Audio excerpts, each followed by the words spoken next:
பெண்களுக்கு எதிரான குற்றங்கள் நடக்கிறது அப்படின்னு சொல்லி ஒரு பொய்யான பிரச்சாரத்தை உருவாக்கித்தான் அவர்கள் ஆட்சி பொறுப்பிற்கே வருகிறார்கள்.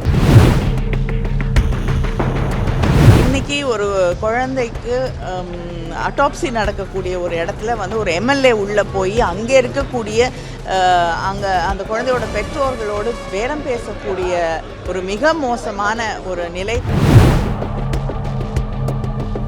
ஒவ்வொரு நாளும் குழந்தைகளுக்கு எதிரான குற்றங்கள் அதிகரித்து கொண்டே வரக்கூடிய ஒரு சூழல்ல முதலமைச்சர் இதுவரைக்கும் வாய் திறந்து ஒரு வார்த்தை கூட இதை பற்றி பேசுறதுக்கு அவர் தயாராக இல்லை. பல நேரங்களில் வந்து பெண்களுடைய உடை தான் வந்து அவங்களுக்கு எதிராக நடக்கக்கூடிய குற்றங்கள்லாம் திரைப்படங்கள்ல அவர் பேசிட்டு தான் இந்த இடத்துக்கு வந்திருக்காரு. நிறைய சம்பவங்கள்ல வந்து ஆளுங்கட்சியினரே ஈடுபட்டு இருப்பதாக தெளிவாக தெரிகிறது.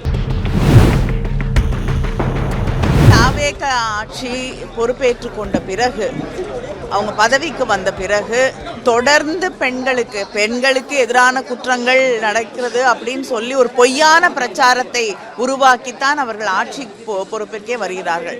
அப்படிப்பட்டவர்கள் ஆட்சி பொறுப்பை ஏற்றுக்கொண்ட பிறகு ஒவ்வொரு நாளும் பெண்களுக்கு எதிரான குற்றங்கள் அதிகரித்து கொண்டிருக்கிறது. மிக முக்கியமாக குழந்தைகளுக்கு எதிரான குற்றங்கள் தொடர்ந்து நடந்து கொண்டிருக்கிறது. அதை பற்றி அரசு எந்த கவலையும் காட்டவில்லை. அதை பற்றி எந்த அக்கறையும் இல்லாத அளவுக்கு தான் அவர்கள் செயல்பட்டு கொண்டிருக்கிறார்கள். அதை விட மோசமாக அதை எப்படி மூடி மறைப்பது அப்படிங்கிற வழிகளைத்தான் இன்று அவர்கள் தேடிக்கொண்டிருக்கிறார்கள்.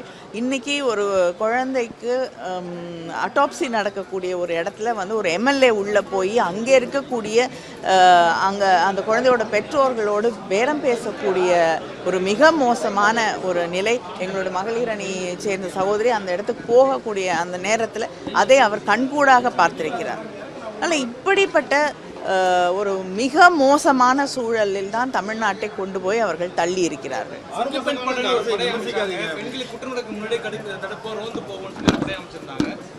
இல்லைங்க,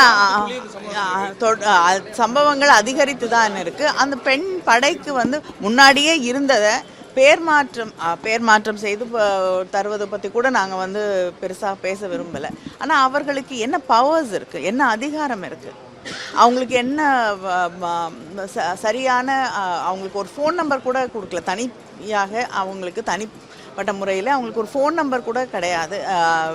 ஏதோ ஒரு குற்றம் நடக்குது இல்லைன்னா ஒரு பிரச்சனை இருக்குதுன்னா அவங்களை தொடர்பு கொண்டு அந்த பெட்ரோலிங் வந்து அந்த பகுதியில் வந்து ஏதாவது ஒரு குற்றம் நடந்து கொண்டு இருந்தால் அவங்களை காப்பாற்றுறதுக்கான வகை கூட கிடையாது. இப்படி இருக்கக்கூடிய ஒரு சூழலில் ஒவ்வொரு நாளும் குழந்தைகளுக்கு எதிரான குற்றங்கள் அதிகரித்து கொண்டே வரக்கூடிய ஒரு சூழலில் முதலமைச்சர் இதுவரைக்கும் வாய் திறந்து ஒரு வார்த்தை கூட இதை பற்றி பேசுறதுக்கு அவர் தயாராக இல்லை. அப்படின்னும்போது அவங்களுக்கு மக்கள் மீது, பெண்கள் மீது, குழந்தைகள் மீது, மக்களுடைய பாதுகாப்பு மீது எந்த அக்கறையும் இல்லை. ஏன்னா முதலமைச்சருக்கு நேரடியாக கீழே இருக்கக்கூடிய காவல்துறையை பற்றி அவர் கவலைப்படுவதாகவே இல்லை. நிறைய சம்பவங்கள்ல வந்து ஆளுங்கட்சியினரே ஈடுபட்டு இருப்பதாக தெளிவாக தெரிகிறது. அது மட்டும் இல்லாமல் தனிநபர் ஒழுக்கம் வந்து அப்புறம் ரொம்ப வந்து வசதியாக போதை அப்படிங்கிறதெல்லாம் வந்து சொல்கிறாங்க. இவங்க அவங்களுடைய கடமையிலிருந்து தவறுகிறார்கள். அது மட்டும் இல்லாமல் அவர் பல நேரங்களில் வந்து பெண்களுடைய உடை தான் வந்து அவங்களுக்கு எதிராக நடக்கக்கூடிய குற்றங்கள்லாம் திரைப்படங்கள்ல அவர் பேசிட்டு தான் இந்த இடத்துக்கு வந்திருக்காரு. அதனால் ஒருவேளை பெண்கள் மீதே வந்து இந்த குற்றங்களை அவர்கள் திருப்புகிறார்களான்னு தெரியல.